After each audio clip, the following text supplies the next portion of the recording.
اقرأ بسم ربک الذی خلق، اللہ نے قرآن میں فرمایا کہ اے حبیب پڑھیے اپنے رب کے نام سے۔ اور حضور علیہ السلام کی عمر مبارک جب 40 سال کی ہوئی تو آثار نبوت کا ظہور شروع ہو گیا، اب وہ خوابوں کی صورت میں ہونا شروع ہوا۔ اب حضور علیہ السلام رات کو جو خواب میں دیکھتے دن میں ہو ویسا ہی صبح ہوتا، اور حضور علیہ السلام کے دل میں خلوت گزینی کا شوق اس قدر پیدا ہوا کہ مکہ سے چند میل کی دوری پر غار حرا میں حضور علیہ السلام اکثر اللہ کی عبادت کے لیے تنہا تشریف لے جاتے، اور وہاں پہ کئی دن تک حضور علیہ السلام اللہ کی عبادت میں مصروف عمل رہتے۔ اور اسی طرح پھر حضور علیہ السلام کچھ ایام کے بعد گھر تشریف لاتے، گھر میں سے کھانے پینے کا سامان لے جاتے، پھر وہیں پر جا کے اللہ کی عبادت میں مصروف عمل ہو جاتے۔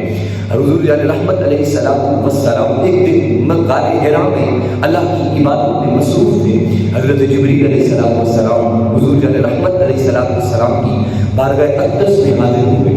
اور فرمایا کہ اقرا، حضور پڑھی، تو حضور نے فرمایا ما انا بقاری، کہا کہ میں پڑھنے والا نہیں۔ اب ایک مرتبہ کہا، حضور نے پھر وہی جواب دیا، دوسری مرتبہ کہا، پھر وہی جواب دیا، پھر تیسری مرتبہ کہا، پھر وہی جواب دیا۔ جب چوتھی مرتبہ حضور علیہ السلام کی بارگاہ اقدس میں عرض کی گئی تو حضور جان رحمت علیہ السلام کو آپ نے اپنے سینے سے لگایا،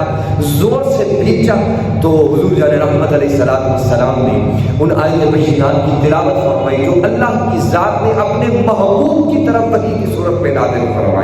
اور حضور علیہ السلام نے فرمایا کہ اقرأ بسم ربک الذی خلق، خلق الانسان من علق۔ تو ان آیات بینات کو جو حضور علیہ السلام کی ذات اطہر پر نازل ہوئی تھی، حضور نے ان کی تلاوت فرما دی۔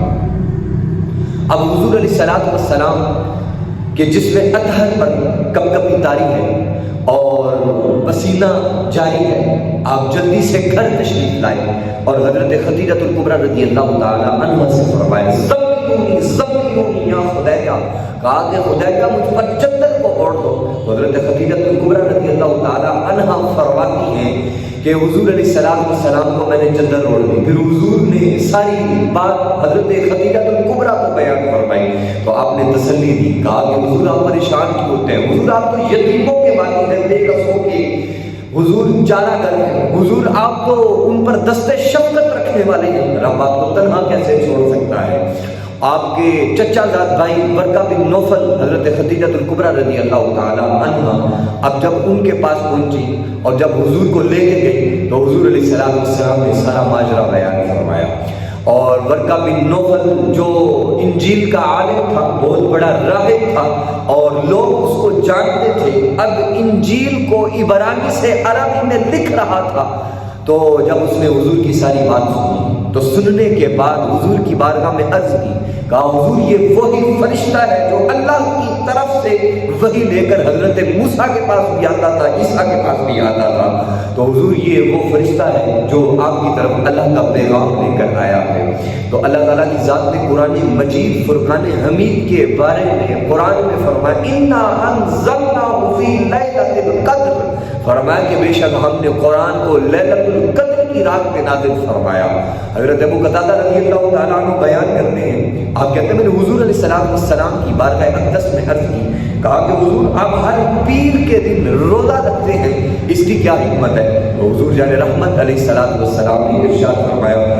فِيهِ وُلِدْتُ وَفِيهِ أُنزِلَ عَلَيَّ، کہا کہ اسی دن میری پیدائش ہوئی اور فرمایا اسی دن رب نے مجھ پر قرآن کو نازل فرمایا۔ تو اللہ کی ذات نے جتنے بھی انبیاء اور رسل کو دنیا میں مبعوث فرمایا تو انسان کی ہدایت کے لیے ان کو بھیجا اور پھر ان کو معجزات بھی عطا فرمائے۔ اور اللہ تعالیٰ کی ذات نے ان کی صداقت اور حقانیت پر بطور دلیل اللہ کی ذات نے ان کو معجزات عطا فرمائے۔ اللہ کی ذات نے کسی نبی کو چند معجزے عطا فرمائے، کسی کو اللہ تعالیٰ کی ذات نے متعدد معجزات عطا فرمائے، لیکن اپنے حبیب کی جب باری آئی محبوب کو سراپائی معجزہ بنا کے دنیا میں مبعوث فرمایا۔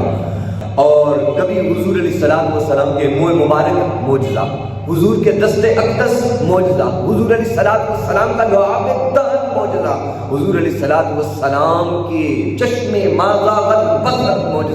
حضور علیہ الصلوۃ والسلام کے لب اقدس معجزہ،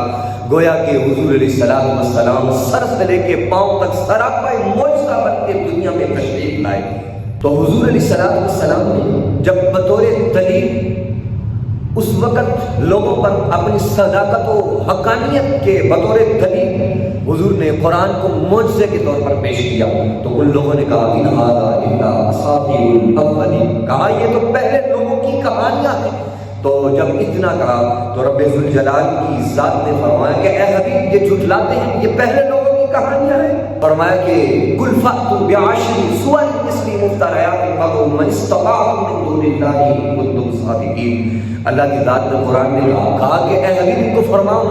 کہو کہ لاؤ تم اس قرآن کی مثل 10 صورتیں ہی لے آؤ اگر تم سچے ہو، لیکن وہ اس کو بھی لانے سے قاصر رہے۔ پھر رب ذوالجلال کی ذات نے دوبارہ ارشاد فرمایا ام یقولون افترا قل فأتوا بسورۃ من مثلہ، کہا کہ حبیب یہ جھوٹ بات ہے، افترا باندھتے ہیں اور یہ کہتے ہیں کہ یہ پہلے لوگوں کی کہانیاں ہیں۔ اے حبیب ان کو بولو نا کہ لاؤ تم اس کی مثل ایک سورت تھی، لیکن وہ ایک سورت بھی اس کی مثل لانے سے قاصر رہے۔ اب اس چیلنج کو بھی قبول کرنے سے وہ قاصر رہے۔ اب جتنے بھی عرب کے فصاحات تھے دب کے شعراء حیرت زدہ ہو گئے، سبھی پر لرزہ بر اندام طاری ہو گیا، آپس میں چہ بگویاں کرنا شروع ہو گئے، کہنے لگے ہم اس کی مثل ایک سورت بھی نہیں لا سکتے۔ اب تو بارگاہ لم یزل سے ارشاد ہوا، اللہ کی ذات نے قرآن میں ارشاد فرمایا وَإِن كُنتُمْ فِي رَيْبٍ مِّمَّا نَزَّلْنَا عَلَىٰ عَبْدِنَا، اللہ نے قرآن میں فرمایا، کہا کہ جو ہم نے اپنے بندے پر قرآن کو نازل کیا، فرمایا لاؤ نا اس کی مثل تم ایک سورت ہی اگر تم سچے ہو، وَادْعُوا شُهَدَاءَكُم مِّن دُونِ اللَّهِ إِن كُنتُمْ صَادِقِينَ، فرمایا کہ بلاؤ ان کو جن کو تم اللہ کے علاوہ پوچھتے ہو اگر تم سچے ہو، لیکن اس چیلنج کو قبول کرنے سے کفار کافر رہے۔ اللہ تعالیٰ کی ذات نے اپنے حبیب علیہ السلام کو ارشاد فرمایا، کہا کہ حبیب ان فصاحت و بلاغت کے دعوے داروں کو میرا کلام سنا دو۔ اللہ نے سورہ بنی اسرائیل میں فرمایا کل اجتمعت الانس والجن علی ان یاتوا بمثل هذا القرآن لا یأتون بمثلہ ولو کان بعضهم لبعض ظہیرا۔ اللہ نے قرآن میں فرمایا، کہا کہ اے حبیب ان کو کہہ دو کہ جتنے بھی جن اور انسان اکٹھے ہو جائیں اور قرآن کے مقابلے میں کتاب لانا چاہیں تو اے حبیب یہ اس کے مقابلے میں کتاب بھی نہیں لا سکتے، اگر چاہیے دوسرے کے مددگار بھی کیوں نہ بن جائیں۔ تو یہ اللہ تعالیٰ کی ذات نے قرآن میں کفار کو کھلا چیلنج کیا، لیکن وہ اس چیلنج کو بھی قبول کرنے سے قاصر رہے۔ اب یہ وہ دور تھا، شاعری کا دور تھا، فصاحت و بلاغت کا دور تھا، اور جتنے بھی فصحائے عرب تھے وہ سارے کے سارے دب گئے اور وہ آپس میں چہ مگوئیاں کرنے لگے کہ ہم تو قرآن کے کسی ایک چیلنج پر بھی پورا نہیں اتر رہے۔ اب وہ قرآن مجید فرقان حمید کی آیات بینات کو دیکھ کر مبہوت ہو گئے اور ان کے حواس گم ہو گئے اور آپس میں سر جوڑ کر بیٹھ گئے کہ ہم قرآن کا مقابلہ کیسے کریں۔ اب لبید بن ربیعہ جو ملک الشعراء تھا، شعراء کا بادشاہ تھا، اب اس لبید بن ربیعہ کے قصائد کو سنہری حروف میں لکھ کر کعبہ کی دیوار پر معلق کر دیا جاتا۔ اب یہ ہوا جب اللہ تعالیٰ کی طرف سے قرآن نازل ہوا، ان آیات ربانی کو حضور کے حکم سے لکھ کر خانہ کعبہ کی دیوار کے ساتھ لٹکا دیا گیا۔ تو لبید بن ربیعہ نے جب ان آیات بینات کو پڑھا تو پڑھتے ہی کہا ما ھذا کلام البشر، کہا یہ کسی بندے کا کلام ہی نہیں، کہا اگر کسی بندے کا کلام ہو تو میں اس کا مقابلہ بھی کروں، لہذا یہ کسی بندے کا کلام ہی نہیں، میں اس کا مقابلہ کیسے کروں۔ اور اسی طرح قسمت نے ساتھ دیا، عقل اور قسمت کے دریچے کھل گئے، حضور علیہ السلام کی بارگاہ اقدس میں حاضر ہوا اور کلمہ پڑھتے ہوئے دائرہ اسلام میں داخل ہو گیا۔ اور حضور علیہ السلام کی محبت میں ایسا سرشار ہوا کہ پھر کبھی بھی اپنی زبان سے اشعار گوئی نہیں۔ امام اہل سنت حضرت امام اعلیٰ حضرت فاضل بریلوی رحمۃ اللہ علیہ فرماتے ہیں تیرے آگے یوں ہے دبے نچے فصحائے عرب کے بڑے بڑے، کوئی جانے منہ میں زبان نہیں بلکہ جسم میں جان نہیں۔